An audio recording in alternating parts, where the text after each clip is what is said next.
नमस्कार दोस्तों, मैं रक्षित आपका इस वीडियो में स्वागत करता हूं। दोस्तों, ये मेरा एजुकेशन वीडियो है। दोस्तों, अगर आप मेरे चैनल पे नए हैं और कंटिन्यूज आप मेरे वीडियोस देख रहे हैं इन्फॉर्मेशन के लिए, तो आप मेरे चैनल को सब्सक्राइब कर लीजिए और लेटेस्ट मेरे वीडियोस के नोटिफिकेशन आपको टाइम पे मिल जाए, जल्दी मिल जाए। उसके लिए आप बेल आइकन को प्रेस कर लीजिए। दोस्तों, अगर आपको पेंशन से रिलेटेड, जीपीएफ से रिलेटेड, इनकम टैक्स से रिलेटेड कुछ भी आपको प्रॉब्लम है तो डायरेक्ट आप मेरे को कॉल कर सकते हैं या फिर कमेंट कर सकते हैं मेरे वीडियोस को, और मैं तुरंत इंस्टेंट उनके आंसर भी देता हूं। दोस्तों, ये मेरा वीडियो जो है ये है फैमिली पेंशन पे। दोस्तों, जैसा आपको पता है कि family pension window daughter, unmarried daughter और डिवोर्सी डॉटर को मिलती है। दोस्तों, इसमें कौन कौन से डॉक्यूमेंट हैं जो सबमिट करने पड़ते हैं, कौन कौन से डॉक्यूमेंट हैं जो डॉटर को, चाहे वो अनमैरिड हो, चाहे वो विडो हो, चाहे वो डिवोर्सी हो, कौन कौन से डॉक्यूमेंट मांगते हैं विभाग वाले। और इस वीडियो से संबंधित कुछ भी आपको प्रॉब्लम हो तो डायरेक्ट आप मुझे कॉल कर लीजिए या मेरे वीडियो पे आप कमेंट कर सकते हैं। मैं उसका तुरंत आपको रिप्लाई दूंगा और आपकी समस्या का जो हल है वो मैं आपको बताऊंगा।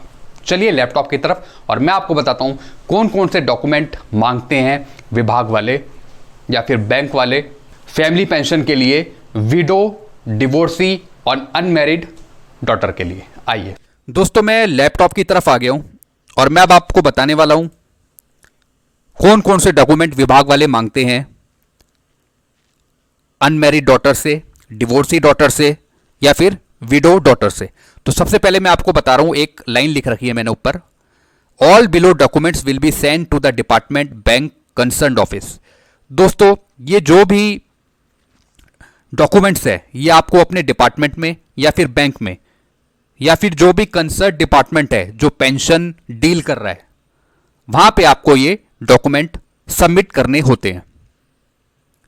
दोस्तों, और क्या लिखा है, 1 set original and 1 set xerox copy with attested. आपको जितने भी डॉक्यूमेंट है ये अपने ओरिजिनल डॉक्यूमेंट के साथ पूरे डॉक्यूमेंट की एक आपको कॉपी करानी होती है और ओरिजिनल डॉक्यूमेंट वो देखने के लिए मांगते हैं और उसके साथ आपको एक सेट पूरा डॉक्यूमेंट का सबमिट करना होता है। अब कौन कौन से डॉक्यूमेंट हैं, तो सबसे पहले मैं आपको बताऊंगा अनमैरिड डॉटर को कौन कौन से डॉक्यूमेंट सबमिट करने होते हैं। तो सबसे पहला है पीपीओ कॉपी। दोस्तों, अनमैरिड डॉटर के जो फादर हैं या फिर जो मदर हैं, जो भी गवर्नमेंट सर्वेंट थे, उनको रिटायरमेंट के वक्त पीपीओ मिला होगा, तो एक कॉपी पीपीओ सबमिट करनी पड़ेगी अनमैरिड डॉटर को, पीपीओ कॉपी। दूसरा क्या है, original death certificate attested of applicant, father mother दोनों का, फादर और मदर का डेथ सर्टिफिकेट देना होगा, ओरिजिनल डेथ सर्टिफिकेट दिखाना होगा और एक फोटो कॉपी उस सबमिट करनी पड़ेगी फादर और मदर की।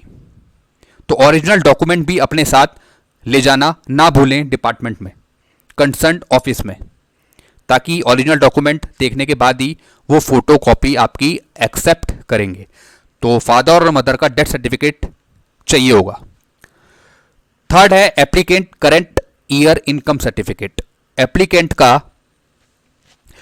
करंट ईयर का इनकम सर्टिफिकेट बनाना होगा कि उसकी कोई आय नहीं है। दोस्तों, अगर अनमैरिड डॉटर की आय 9,000 से ज़्यादा है तो भी वो फैमिली पेंशन के लिए एलिजिबल नहीं होगी, उसे फैमिली पेंशन नहीं मिलेगी। तभी वो इनकम सर्टिफिकेट मांगते हैं कि आपका कोई आय का साधन तो नहीं हो रहा कहीं से। अगर सोर्स ऑफ इनकम है, अगर सोर्स ऑफ इनकम है कहीं से, 9,000 से ज़्यादा पा रही हैं वो, कहीं से इनकम ले रही हैं, तब भी वो फैमिली पेंशन के लिए एलिजिबल नहीं होंगी। दोस्तों, ऊपर वाले में मैंने बताया था डेथ सर्टिफिकेट फादर और मदर का, ये भी अटेस्टेड होना चाहिए, अटेस्टेड होना चाहिए फादर और मदर का डेथ सर्टिफिकेट एप्लीकेंट के द्वारा, यानी वो उसी के फादर मदर हैं तो नीचे वो खुद साइन कर सकते हैं, एप्लीकेंट जो भी है।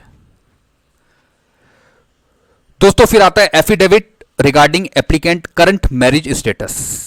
दोस्तों, अगर उसकी शादी हो जाती है तब भी वो एलिजिबल नहीं होगी फैमिली पेंशन के लिए, इसलिए एफिडेविट बनाना पड़ेगा अनमैरिड डॉटर को कि मेरी शादी अभी नहीं हुई है, मैं अभी अनमैरिड हूं, तो उसका भी डॉक्यूमेंट लगेगा।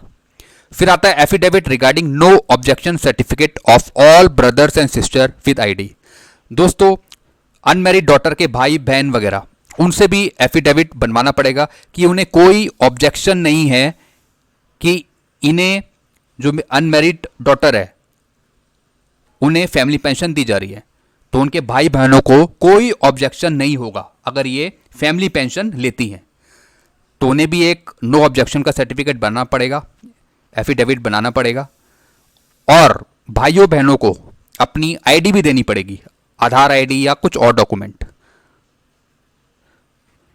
फिर है affidavit regarding of non government employment of applicant.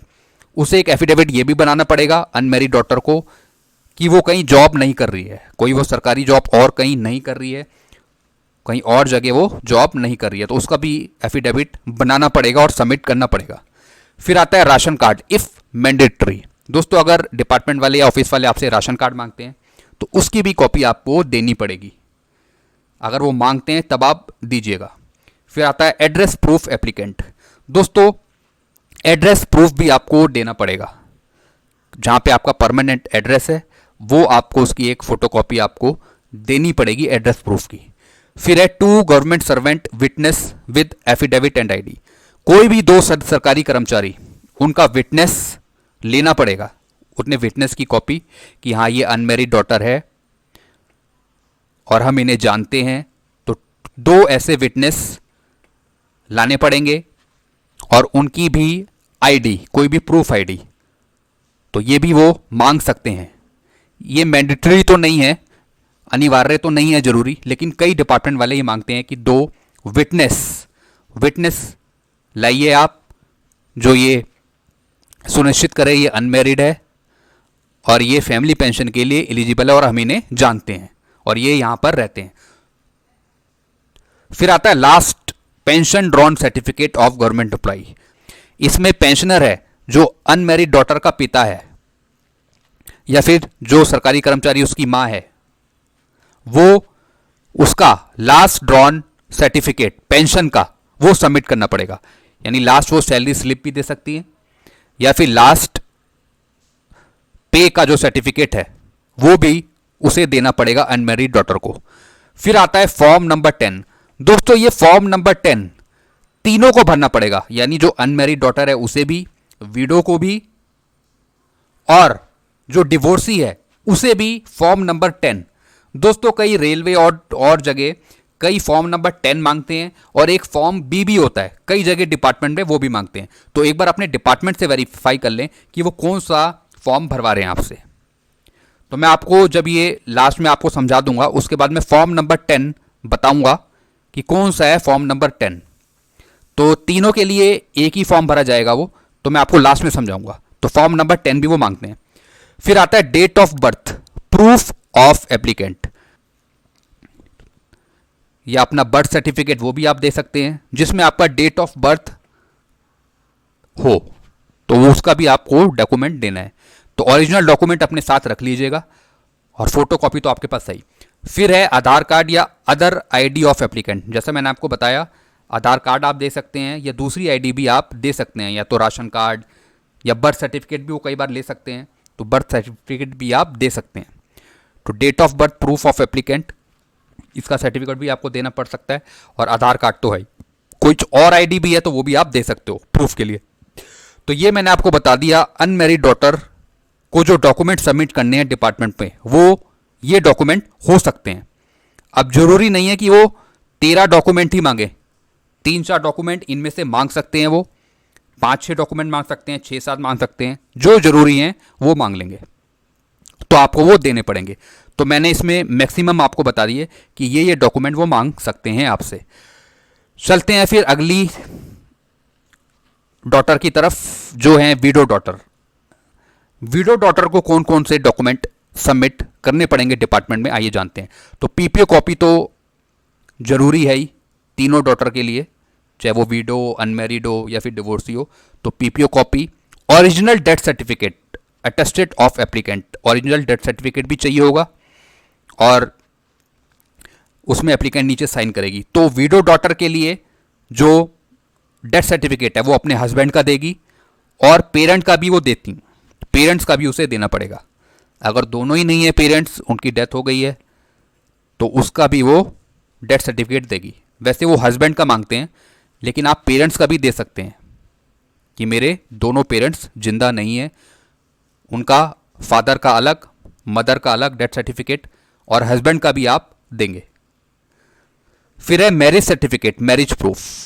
दोस्तों विडो डॉटर के लिए एक महत्वपूर्ण डॉक्यूमेंट जो मांगते हैं वो मांगते हैं मैरिज सर्टिफिकेट, मैरिज प्रूफ मांगते हैं, तो आपको मैरिज सर्टिफिकेट भी देना पड़ेगा। विडो डॉटर की बात कर रहा हूं।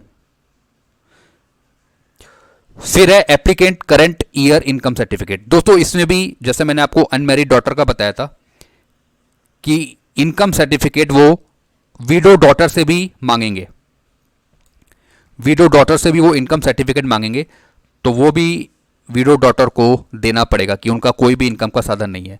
फिर है affidavit regarding applicant current marriage status. दोस्तों करंट मैरिज स्टेटस भी देना पड़ेगा विडो डॉटर को कि उनकी शादी नहीं हुई है, दूसरी शादी नहीं करी है।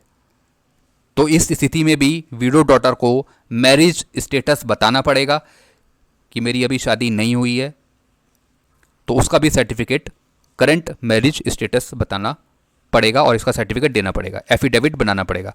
फिर है affidavit regarding no objection certificate of all brother and sister. दोस्तों जैसे मैंने अभी बताया था अनमैरिड डॉटर में कि नो ऑब्जेक्शन सर्टिफिकेट बनाना पड़ेगा, उनके भाई बहनों से लेना पड़ेगा कि उन्हें किसी प्रकार की कोई दिक्कत नहीं है, कि जो उनकी बहन है वो फैमिली पेंशन ले रही है, तो उन्हें कोई ऑब्जेक्शन नहीं है। तो एक एफिडेविट उनके द्वारा भी बनाया जाएगा, चाहे वो भाई हो या फिर बहन हो, और फिर उनकी आईडी भी लगेगी, चाहे वो आधार कार्ड हो चाहे कुछ भी हो। फिर है affidavit regarding of non government employment of applicant. Window daughter भी नॉन गवर्नमेंट एम्प्लॉय का सर्टिफिकेट देगी कि वो कहीं दूसरी जगह जॉब नहीं कर रही है, कोई सरकारी जॉब दूसरी जगह नहीं कर रही है, तो उसका भी सर्टिफिकेट वो देगी। Ration card if mandatory, ration card अगर है तो वो भी देना पड़ेगा अगर वो मांगते हैं। Address proof, applicant address proof भी देना पड़ेगा।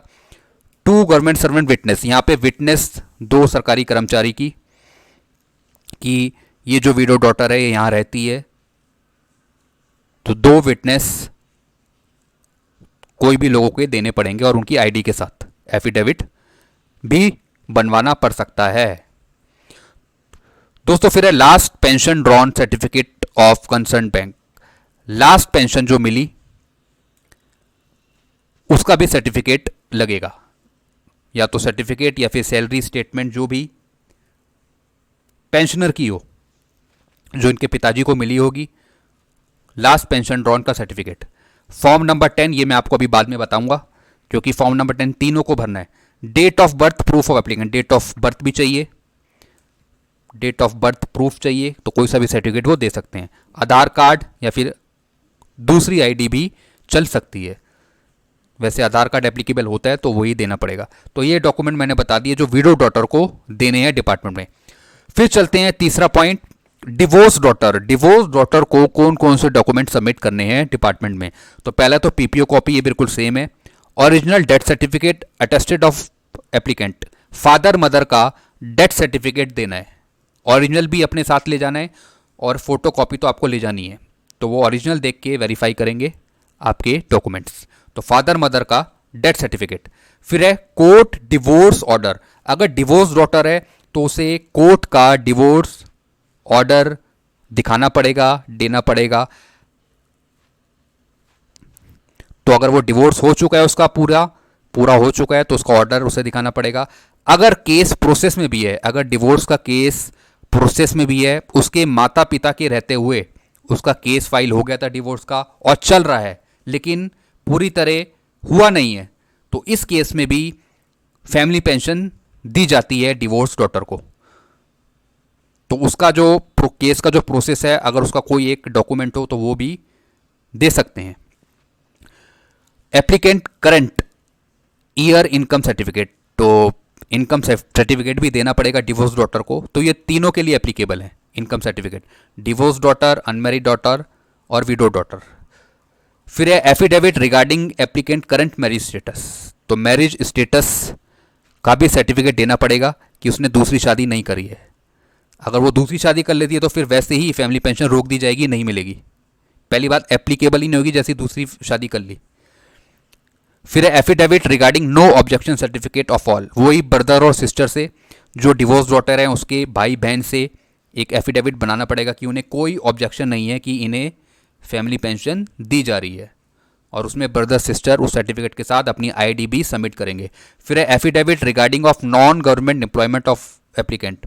एक सर्टिफिकेट जैसा मैंने आपको बताया एफिडेविट देना पड़ेगा कि वो कोई दूसरी जगह सरकारी जॉब नहीं कर रही है एप्लीकेंट। राशन कार्ड अगर मांगते हैं तो आप दे दीजिए। एड्रेस प्रूफ वो भी मांगते हैं तो वो भी आप दे सकते हैं। टू गवर्नमेंट सर्वेंट विटनेस, वही दो कोई सरकारी कर्मचारियों का विटनेस कि हम इन्हें जानते हैं, जो डिवोर्स डॉटर है उन्हें जानते हैं, तो उनका भी विटनेस यहाँ पे लगेगा। लास्ट पेंशन ड्रॉन, यानी जो पेंशनर था उसके जो लास्ट पेंशन मिली या फिर सैलरी मिली उसकी भी स्टेटमेंट वो मांगते हैं। बैंक के थ्रू आप वो निकलवा सकते हैं।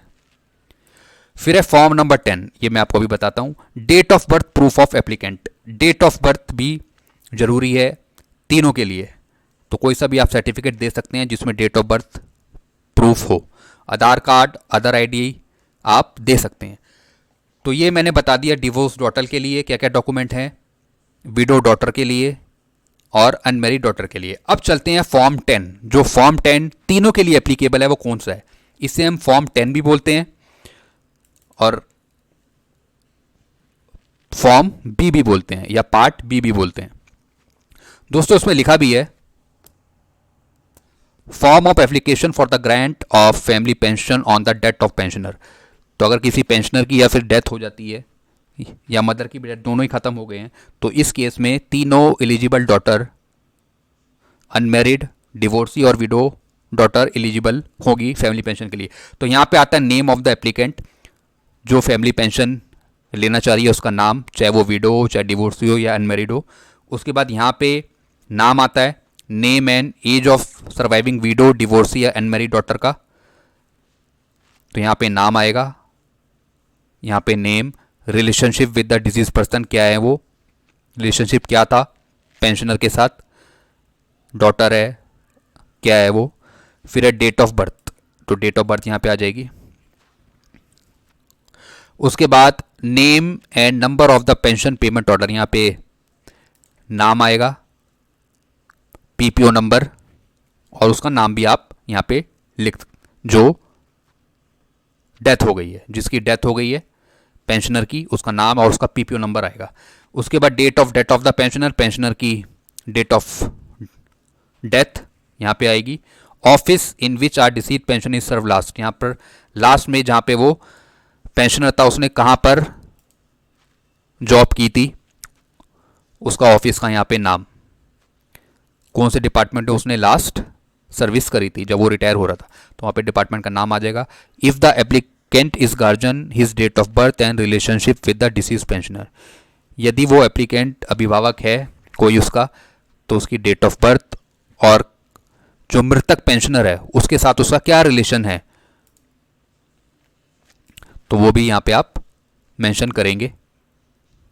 फिर है if the applicant is a widow या widower, the amount of service pension which she may be in a receipt on the date of death of husband wife. दोस्तों जो विडो है या फिर विडोअर है, उनके जो हस्बैंड है उन्होंने जो लास्ट पेंशन ली, चाहे वो सैलरी हो चाहे किसी चीज़ से भी हो, तो वो आपको यहाँ पे दर्शानी है, उसकी रिसिप्ट आपको लगानी पड़ेगी, चाहे वो हस्बैंड हो या वाइफ हो। फिर है full address of the applicant, यहाँ पे फुल एड्रेस आएगा एप्लीकेंट का। फिर place of payment of the pension and gratuity, treasury, sub treasury of public sector bank branch है, यहाँ पे जहाँ पे फैमिली पेंशन लेना चाह रहे हैं वहाँ पे उसका अकाउंट नंबर, और जो जो इनक्लोजर आप डॉक्यूमेंट लगा रहे हैं वो आप यहाँ पे लिख लेंगे कि कौन कौन सा आप डॉक्यूमेंट लगा रहे हैं। बर्थ सर्टिफिकेट लगा रहे हैं, नॉन एम्प्लॉयड का सर्टिफिकेट लगा रहे हैं, जिस चीज़ का भी आप सर्टिफिकेट लगा रहे होंगे वो आपको यहाँ पे मेंशन करना होगा, लिखना होगा। दोस्तों इस तरीके से ये फॉर्म भरा जाता है, फॉर्म 10 और फॉर्म बी।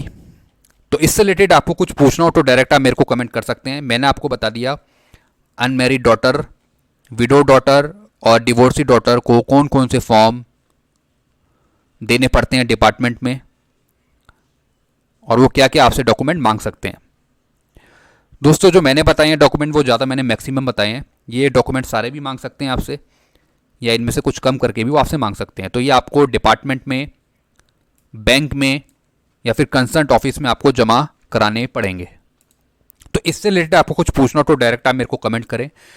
मैं वीडियो को यहीं एंड करता हूं। अगर आपको अच्छा लगता है वीडियो को तो लाइक करें, कुछ पूछना हो तो डायरेक्ट आप मेरे को कमेंट करके पूछ सकते हैं। फिलहाल के लिए वीडियो इतना ही। खुश रहिए, मुस्कुराते रहिए।